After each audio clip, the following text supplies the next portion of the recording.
Hey, AP guys. So Katie was the only one who commented on things that you might want me to show you a YouTube video of or kind of walk you through how to do them, grown-up adult things that you might not know how to do. So the first one she mentioned was registering to vote, and this is such a crucial thing, and there's still time. You can still register to vote for your general elections, and I don't know if you'll be able to register to vote for the primary yet because that's happening in June, so that might be closed. But if you register to vote, you should be able to vote in the general election come November.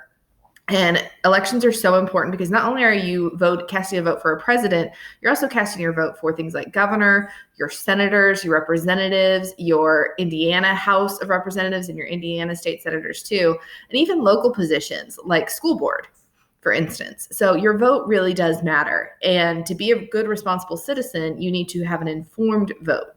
So there's lots of ways to get informed on the issues. One is to watch the news.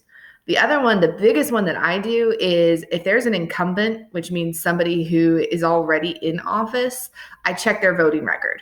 I look up their voting record on especially issues that matter to me, like education and safety. And I check and see how they voted in the past, because how they voted in the past is a pretty good indicator of how they're going to vote in the future. And I'll tell you, the good news is you don't have to vote straight party. So you can kind of vote with your conscience, which is what I always advocate for. Some of my favorite people in the world are Republicans, and some of my favorite people in the world are Democrats.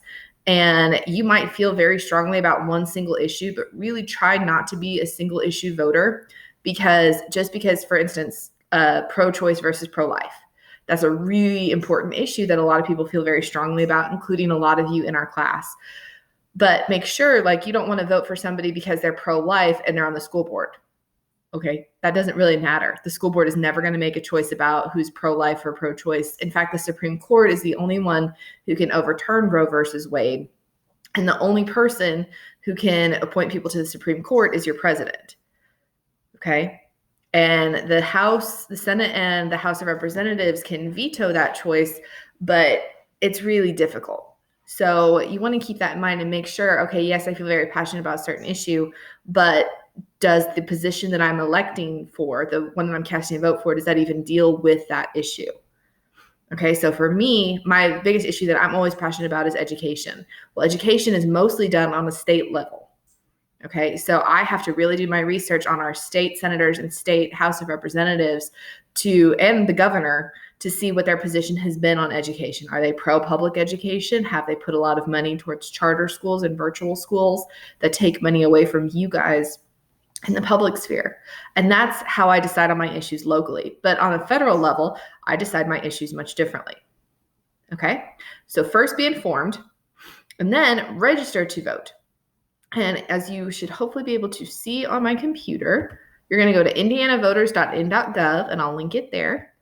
And then you'll go here, register to vote, hit apply now. Okay, it says that, you guys have a few days. The deadline to register to vote is May 4th, so you need to be registered by May 4th.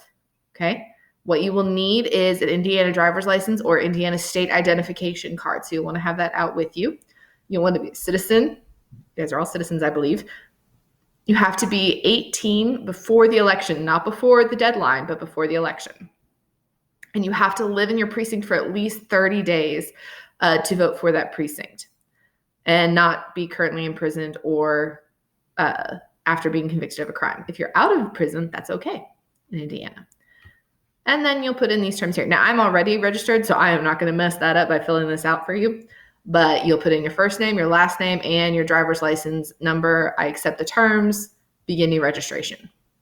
Okay?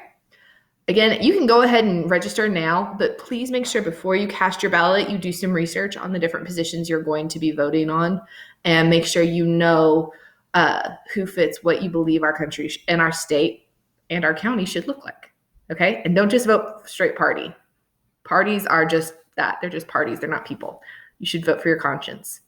All right. Love you.